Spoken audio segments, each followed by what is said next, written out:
Գյուրջան Կասկադ, հասանելի բնակարաններ 65 ամիս մարման ժամկետով։ Հարգելի հայրենակիցներ, դեռևս նախորդ տարվա հոկտեմբերին այս ամբիոնից բարձրաձայնել եմ սահմանամերձ համայնքներում ընտանիքների բնակարանային ապահովման պետական աջակցության ծրագրի խնդիրները։ Ի դեպ, այս իշխանության օրոք պետական աջակցության ցանկացած ծրագրից մաքրում է պոպուլիզմը եւ միանգամից ակնհայտ են դառնում դրա անհասցե բնույթը, պետական միջոցների փոշիացման փաստերը, դրված նպատակի եւ աջակցության հիմնական բովանդակության անհամապատասխանությունը։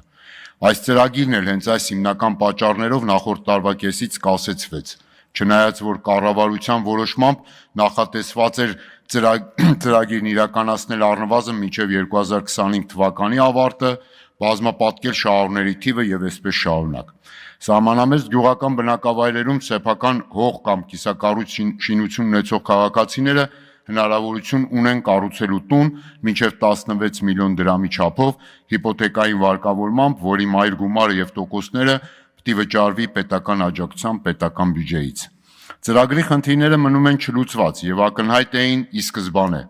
Ծրագրի իրականացման կարգում նախատեսված չեն աջակցության հիմնական նպատակից բխող շահառուների ներգրավման օբյեկտիվ առաջնահերթությունները։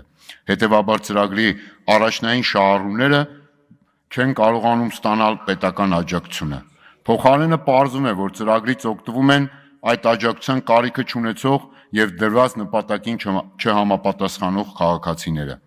Նախորդ անգամ բերել էի Սյունիքի մարզի սահմանամերձ Խոտ գյուղի բնակչի օրինակը։ Նա իր ծննդավայր գյուղում ունի տնամերձ հողատարածք, նախկին զինծառայող է, ներկայումս չի աշխատում առողջական խնդիրներից ելնելով, ունի անչափահաս 2 երեխաներ, ընտանիքը սոցիալապես անապահով է եւ բնակվում են Վարձով։ Եվ այս քաղաքացուն, որը դասական իմաստով պիտի լիներ հենց այս ծրագրի շահառու, մերժել են ներգրավել ծրագրում։ Օրերս էլ մեր խմբակցության գործընկերների հետ այցելեցի Եղարքունիքի մարզի սահմանամերձ բնակավայրեր։ Այս անգամ էլ Սոտք գյուղի բնակիչներն էին օբյեկտիվորեն եւ զայրացած բարձրաձայնում, որ չեն կարողացել օգտվել այս ծրագրից։ Իսկ ծրագրի աջակցությամբ գյուղում կառուցվող տների գերակշիռ մասը դառնալու են ամառանոցներ սեփականատերերի համար, որոնք ոչ միայն այդ